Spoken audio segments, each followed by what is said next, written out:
ഇപ്പോൾ ഈ ഒരു റെക്കമെൻഡേഷൻ നേരത്തെ തന്നെ കൊടുത്തിട്ടുണ്ട്. ആ റെക്കമെൻഡേഷൻ അനുസരിച്ച് ഇന്ന് ഇവിടെ കണ്ട കാര്യങ്ങൾ വെച്ചുകൊണ്ട് എമർജൻസി ആയിട്ട് ഇപ്പോൾ ഞാൻ പോലീസിനോട് മോട്ടോർ വെഹിക്കിൾ ഡിപ്പാർട്ട്മെൻറ്റ് പറഞ്ഞ് ഹൈവേയായി ബന്ധപ്പെട്ടിട്ട് സിമൻറ്റ് ഡിവൈഡർ ഇവിടെ താഴെ വയ്ക്കുകയും ആ ബേക്കറിയുടെ മുകളിലോട്ടുള്ള ഭാഗത്തെ വലതുവശത്ത് ആ ഇടതുവശം ഇവിടുന്ന് റൈറ്റ് സൈഡ് അത് ഇപ്പുറ സൈഡിലേക്ക് ഓട്ടോ സ്റ്റാൻഡും എല്ലാം ഇപ്പുറ സൈഡിലേക്ക് മാറ്റും. കാരണം ഇവിടുന്ന് അങ്ങോട്ട് പോകുമ്പോൾ അപകടത്തിന് സാധ്യതയില്ല.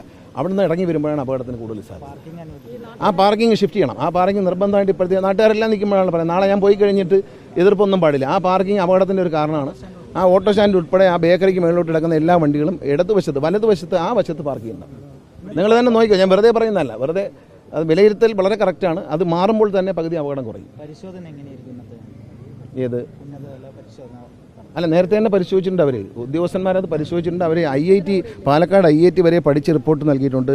നാറ്റ്പാക്കിൻ്റെ പഠനമുണ്ട്. ഇതൊന്നും നടപ്പിൽ വന്നില്ല എന്നുള്ളതാണ്. ഇപ്പം ഞങ്ങൾ പറയുന്ന ഫോളോ അപ്പ് ഉണ്ടല്ലോ, ഞാനുണ്ടല്ലോ. പിന്നെന്താ ഫോളോ അപ്പിന് ഇപ്പം ഞാനുണ്ട്. എനിക്ക് അതേ ഉറപ്പ് പറയാൻ പറ്റത്തുള്ളൂ. വേറെ ഡ്രൈവർമാരുടെ ലൈസൻസ് പിടിച്ചെടുത്തിട്ടുണ്ട്. അത് സസ്പെൻഡ് ചെയ്യും.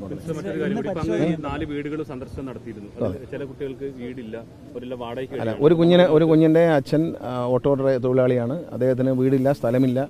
ഇക്കാര്യം ബഹുമാനപ്പെട്ട മുഖ്യമന്ത്രിയുടെ ശ്രദ്ധയിൽ കൊണ്ടുവരും. ബഹുമാനപ്പെട്ട റവന്യൂ മന്ത്രിയെ ഞാൻ മിക്കവാറും ഇന്ന് പോകുന്ന വഴിക്ക് തന്നെ തൃശ്ശൂർ കാണും.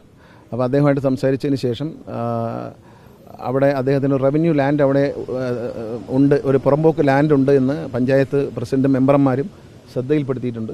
അപ്പോൾ അത് അദ്ദേഹത്തിൻ്റെ ശ്രദ്ധയിൽ കൊണ്ടുവരും. അദ്ദേഹം പരിശോധിച്ചിട്ട് അദ്ദേഹം ചെയ്യേണ്ട കാര്യമാണ്. ബഹുമാനപ്പെട്ട മുഖ്യമന്ത്രി കൂടി ആലോചിച്ചതിന് ശേഷം ധനസഹായവും മുഖ്യമന്ത്രിയോട് ആലോചിച്ചാണ് ചെയ്യുന്നത്. അദ്ദേഹം മന്ത്രിസഭാ യോഗത്തിൽ വെച്ചാണ് അദ്ദേഹം തീരുമാനമെടുക്കുന്നത്.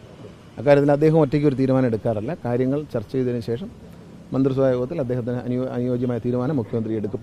അദ്ദേഹത്തിൻ്റെ ശ്രദ്ധയിൽ കൊണ്ടുവരും. അതിപ്പം രാജൻ മിനിസ്റ്റർ ഇന്നലെ വന്നിരുന്നു, അദ്ദേഹം ശ്രദ്ധയിൽ കൊണ്ടുവരും. കൃഷ്ണൻകുട്ടി മിനിസ്റ്റർ ഉണ്ടായിരുന്നു, അദ്ദേഹം ശ്രദ്ധയിൽ പെടും. റിയാസ് ഞങ്ങളെല്ലാവരും അദ്ദേഹത്തിൻ്റെ മുഖ്യമന്ത്രിയുടെ ശ്രദ്ധയിൽ കൊണ്ടുവന്ന് ഒരു ചർച്ച ചെയ്തതിന് ശേഷം അത് തീരുമാനം. നമുക്കത് ഒറ്റയ്ക്ക് തീരുമാനം പറയാൻ പറ്റത്തില്ല. ചൊവ്വാഴ്ച വിളിക്കാനാണ്. ട്രാൻസ്പോർട്ട് അഡീഷണൽ കമ്മീഷണർ പ്രമോദ് ശങ്കറിൻ്റെ കൂടെ ഉണ്ട്. അദ്ദേഹത്തിൻ്റെ ഹൈവേ അതോറിറ്റിയുടെ ഉദ്യോഗസ്ഥരെ അതായത് എറണാകുളം കഴിഞ്ഞാൽ വേറെ ആളാണ്, എറണാകുളത്തിന് വടക്കോട്ട് വേറെ ആളാണ്. അപ്പോൾ അവരെ വിളിച്ചു വരുത്താനുള്ള നിർദ്ദേശം കൊടുക്കും. ഇല്ല, അതവർ നടത്തിക്കോട്ടെ. റിപ്പോർട്ട് ചൊവ്വാഴ്ചയ്ക്ക് മുമ്പേ എല്ലാ റിപ്പോർട്ടും മോട്ടോർ വെഹിക്കിൾ ഡിപ്പാർട്ട്മെൻറ്റെയും പോലീസിൻ്റെ എല്ലാ റിപ്പോർട്ടുകളും കൊണ്ടുവരും. അതിനെ വെച്ചായിരിക്കും അവരോട് സംസാരിക്കുന്നത്. അതിൽ പറയുന്ന പഠനമൊന്നുമില്ല.